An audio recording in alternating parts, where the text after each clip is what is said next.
Hey Sagittarius, how's it going? Welcome back to the channel. I'm Jeline with Jovi's Star Astrology. I appreciate your being here. Going to do your Gemini season horoscope reading here in just a second. But first, if you're new, I would greatly appreciate it if you would subscribe, like, and share. It helps me as I build the channel. If you're interested in a personal reading, I am doing personal readings. You can head over to my website at jovistar.com. Send me a message over there and I'll get right back to you. I would love to read for you. So let's take a look at what's going on for Sagittarius rising in Gemini season.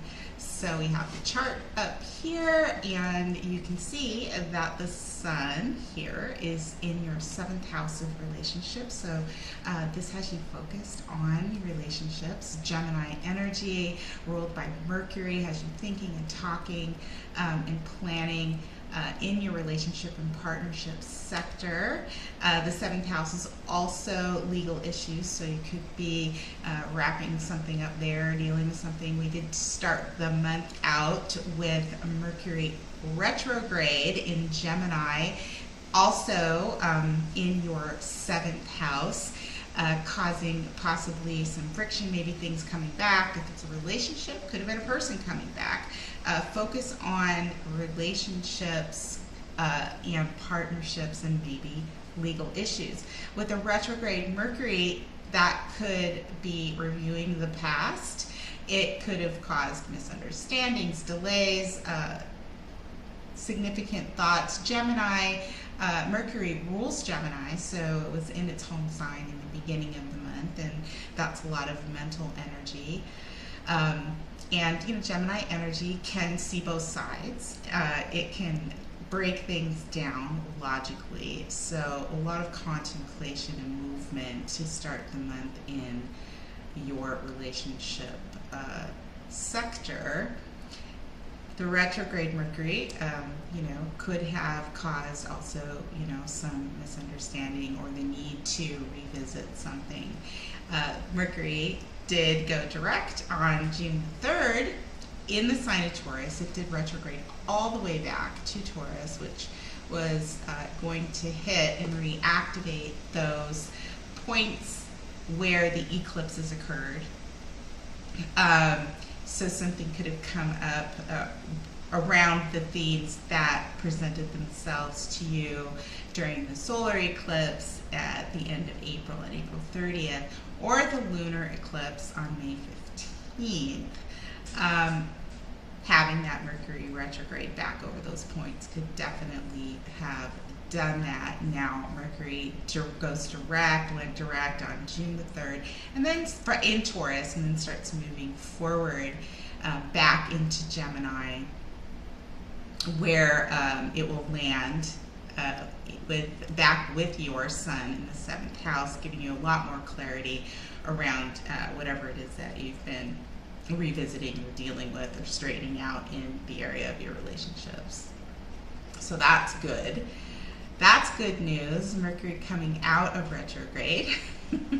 Now, having a lot of planets hitting those nodal points this month could be very significant, again, in bringing the themes back from these eclipses that occurred. And for Sagittarius rising, the lunar eclipse was occurring. The South Node in Scorpio transit is in your 12th house of what's hidden. So this could be bringing up very deep emotional issues and feelings. It could have presented itself in a way of bringing up information that you weren't aware of, surprises, things like that. Having the North Node in Taurus there, and they work off of one another, this could be affecting your day-to-day routines at work, also your health. So pretty significant places for this nodal transit in Scorpio Taurus to be hitting Sag rising. Also bringing in themes around your thoughts and your communication. Saturn there squaring this nodal axis is, it gives us a chance. Saturn is a leveling up of. It is a time of maturity, a time for things that are presented to us to review or take responsibility for, make a commitment to. Having that Saturn squaring the South Node in your 12th house and the North Node in your 6th house tells me that it's possible that you're being held accountable to things that you may have said, or you are having a hard time processing your emotions, but feeling, and maybe feeling restricted, but feeling like you need to. This is a leveling up of your style of communication, how you are learning. Also, 3rd house is your immediate environment and siblings. So things could be coming up from the past. The South Node in the 12th house is also things coming up from the past. So, Scorpio, as we know, usually deals with a very deep, significant types of issues, hidden issues. So there could be serious conversations with siblings and relatives, or something coming up that's requiring you to help in some way, or work through something in some way with siblings or relatives. So very significant. When we have something in the 12th house, it's usually not something that's light and airy. It's either taking us by surprise, or it's coming up from a very deeply buried and emotional place. So it is affecting your day-to-day routines and probably forcing you into thinking about how you want to change, how you show up in your day-to-day world, whether that be work or for yourself in terms of your health and your body.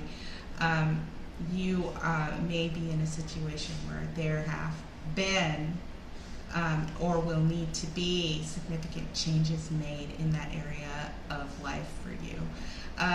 Good time to talk about those things. Saturn in the 3rd house may not have you feeling like you want to talk about things, or if you are, it may have you in a place where it's a very serious type of thought process and communication process, which, if you're dealing with serious things is not bad. But, I think it would be good to talk if you don't feel like it, even if that means just writing things out. But communication is going to be very important, and there is a lesson here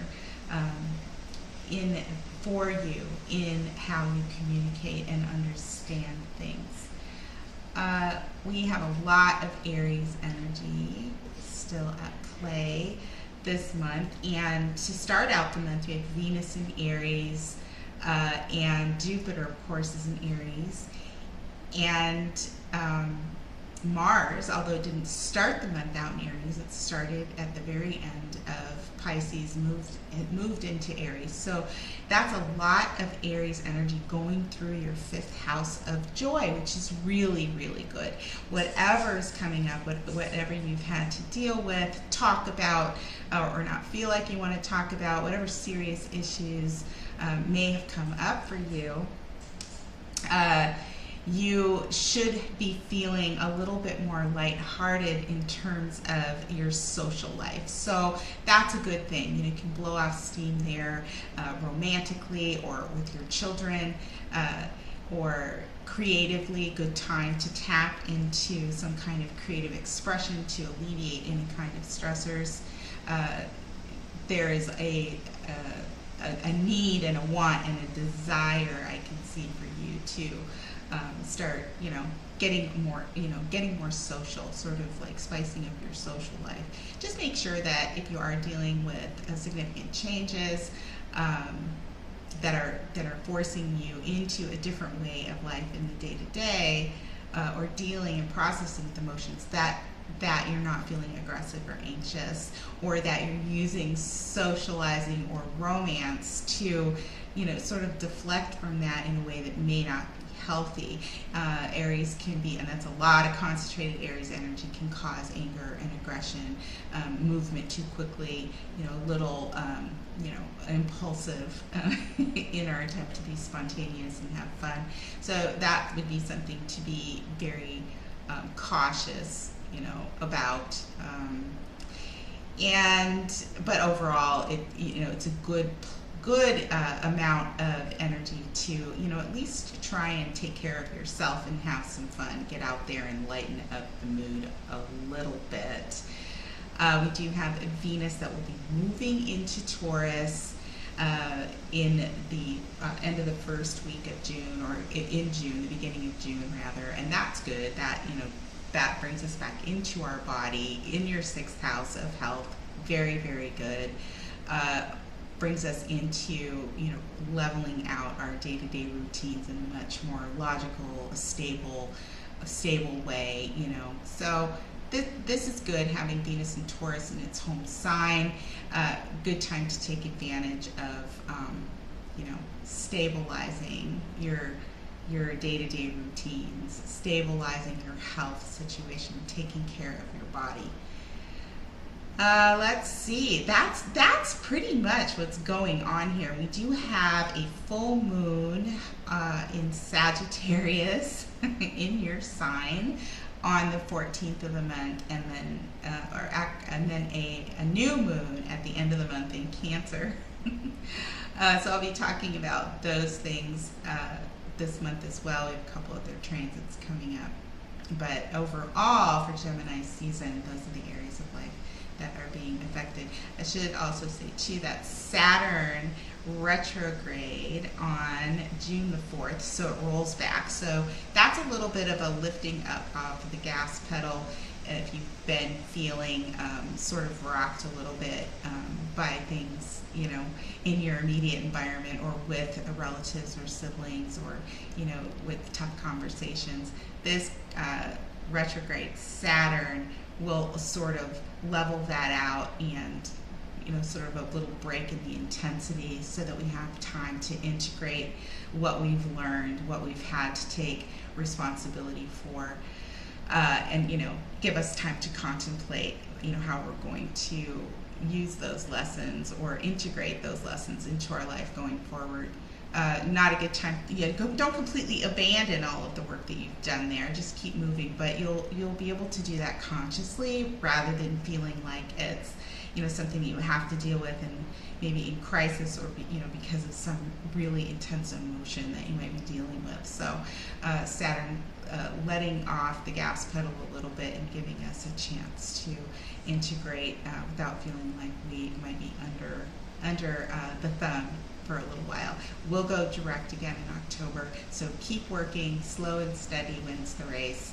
Hopefully everything is going well for you, and it's nothing super significant. Saturn in Aquarius is sort of hitting all of us. It's square the notes for all of us. If you have points in Scorpio or Taurus, you're going to feel it a little bit more significantly. The fixed signs as well. If you have points in the fixed signs that are close to these degrees, which it would be also Leo and Aquarius, you might be feeling something more significantly there. But really what Saturn wants us to do is think about how we're moving into the future.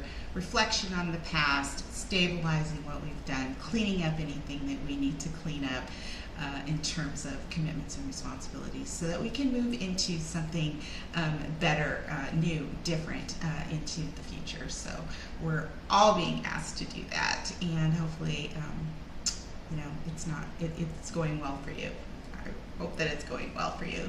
All right, so that's what's going on for Sag rising. I will see you for your Cancer season horoscope reading at the end of the month. Until then, take good care, and I will see you next time. Bye.